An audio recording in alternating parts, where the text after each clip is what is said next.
জাল ভোট, কেন্দ্র দখল, হামলা সহ নানা অনিয়মের অভিযোগে ছাত্রলীগ বাদে সব প্যানেলের ভোট বর্জনের মধ্য দিয়ে শেষ হলো ডাকসু নির্বাচন। অনিয়মের দায়ে উপাচার্যের পদত্যাগ ও পুনর্নির্বাচন দাবি করেছে ছাত্রদল ও বাম জোট সহ বিরোধী ছাত্র সংগঠনগুলো।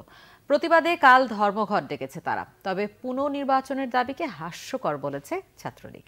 এদিকে উৎসবমুখর পরিবেশে শান্তিপূর্ণভাবে ভোট হয়েছে বলে দাবি করেছেন বিশ্ববিদ্যালয়ের উপাচার্য মোহাম্মদ আখতারুজ্জামান।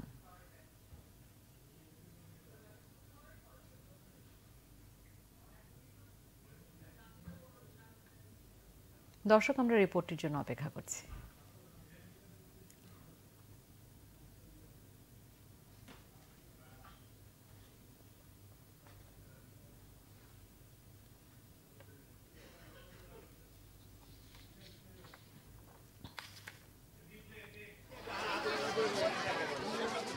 আটাশ বছর পরে ডাকসু নির্বাচন, ভোটের শুরুতেই বিক্ষোভ। সকালে বস্তা ভর্তি সিলমারা ব্যালট পাওয়া যায় বাংলাদেশ কুয়েত মৈত্রী হলে। তাৎক্ষণিক বিক্ষোভে ফেটে পড়েন শিক্ষার্থীরা। আমরা ব্যালট দেখার জন্য যখন বলছি যে আমরা বাক্স দেখবো, তারপর আমরা ভোট দিব, 1 ঘন্টা দেরি করার পর হঠাৎ করে দেখি সেই দরজা খোলা এবং সেখান থেকে বস্তা টাঙিয়ে ঢোকানো হচ্ছে।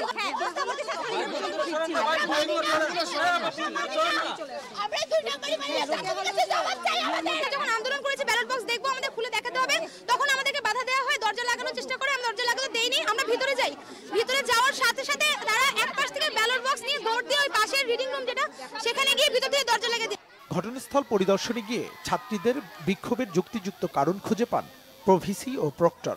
দায়িত্ব থেকে অব্যাহতি দেওয়া হয় প্রভোস্টকে। এমন পরিস্থিতিতে 3 ঘন্টা পরে বেলা 11টায় শুরু হয় ওই হলের ভোট গ্রহণ। এই দায়িত্ব যা আসছে হল কর্তৃপক্ষ সেটি গ্রহণ করতে হবে। ইতিমধ্যে তাকে অব্যাহতি দেওয়া হয়েছে। নতুন প্রভোস্ট নিয়োগ দিয়ে আলোচনা করে সবার কাছে এটি গ্রহণযোগ্য পদ্ধতিতে আমরা অগ্রসর হব। এই ঘটনা এটা আমার কল্পনার বাইরে এবং এই দায় আমরা এড়াতে পারি না। অবশ্যই স্থগিত, এই নির্বাচন স্থগিত না করা গেছে, আর কোনো উপায় আছে? রোকেয়া হলে ব্যালট বাক্স দেখতে যায় ছাত্রলীগ, ছাত্রদল ও কোটা আন্দোলনের প্রার্থীরা। বাক্স সিলগালা না থাকায় সেখানেও বিক্ষোভ করেন শিক্ষার্থীরা। এ সময় কোটা আন্দোলনের ভিপি প্রার্থী নুরুল হক নূর হামলার শিকার হন। এদের উপর হলের ছাত্রলীগ দিয়ে হামলা করা হয়েছে এবং তাদের সভাপতি এবং জেনারেল সেক্রেটারি এইটার অর্ডার দিয়েছে। এটার ভিডিও এভিডেন্স আমার কাছে আছে। এমন নানা অনিয়মের অভিযোগে ভোট বর্জনের ঘোষণা দেন ছাত্রলীগ বাদে অন্য সকল ছাত্র সংগঠনের প্যানেল প্রার্থীরা।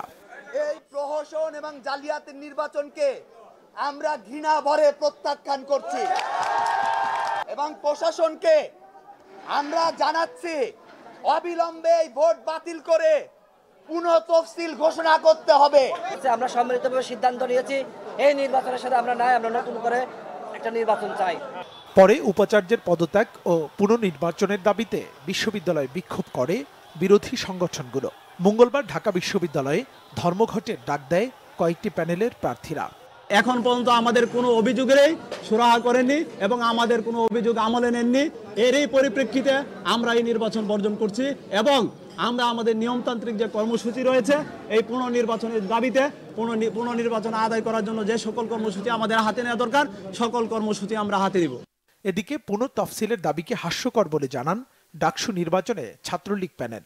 বিশ্ববিদ্যালয়ের 18টি হল, সেই 18টি হলের মাত্র 2টি হলে, তবুও রোকেয়া হলের ভোট কেন্দ্রে কিন্তু হয়নি। ভোট কেন্দ্রের বাইরে পাশে এই নুরু এবং স্বতন্ত্র প্রার্থী এবং লিটন নন্দীরা এবং ছাত্র দলের সকলেই কিন্তু এক হয়েছে। আপনারা জানেন যে গতকাল সকল সংগঠন তারা কিন্তু একত্রিত হয়ে এই কাজটি করবে, সেটা কিন্তু আমরা অনুভব করতে পারি। ডাকসু নির্বাচন সুষ্ঠু ও শান্তিপূর্ণ হয়েছে বলে দাবি করেছেন ঢাকা বিশ্ববিদ্যালয়ের উপাচার্য অধ্যাপক মোহাম্মদ আখতারুজ্জামান। প্রথমে আমি ঢাকা বিশ্ববিদ্যালয়ে আমাদের ছেলে মেয়েদেরকে আন্তরিক ধন্যবাদ দেই যে যেভাবে অত্যন্ত সুশৃঙ্খলভাবে শান্তিপূর্ণভাবে উৎসব মুখর একটি পরিবেশে যেভাবে নিজেদের ভোটাধিকার প্রয়োগ করেছে এবং গণতান্ত্রিক রীতিনীতি অনুসরণ করে, এটি আমি ভূয়সী প্রশংসা করি। ভোট বর্জন, প্রতিপক্ষের উপর হামলা এবং জাল ভোট সহ নানা অঘটনের মধ্য দিয়ে শেষ হয়েছে বাংলাদেশের দ্বিতীয় পার্লামেন্ট খ্যাত ঢাকা বিশ্ববিদ্যালয়ের ডাকসু নির্বাচন। দীর্ঘ 28 বছর পর অনুষ্ঠিত এই নির্বাচন ঢাকা বিশ্ববিদ্যালয় কতটুকু গণতান্ত্রিক পরিবেশ ফিরিয়ে দিবে সেটি এখন দেখার বিষয়। মুহিবুল্লাহ মুহিব, বাংলা ভিশন, ঢাকা।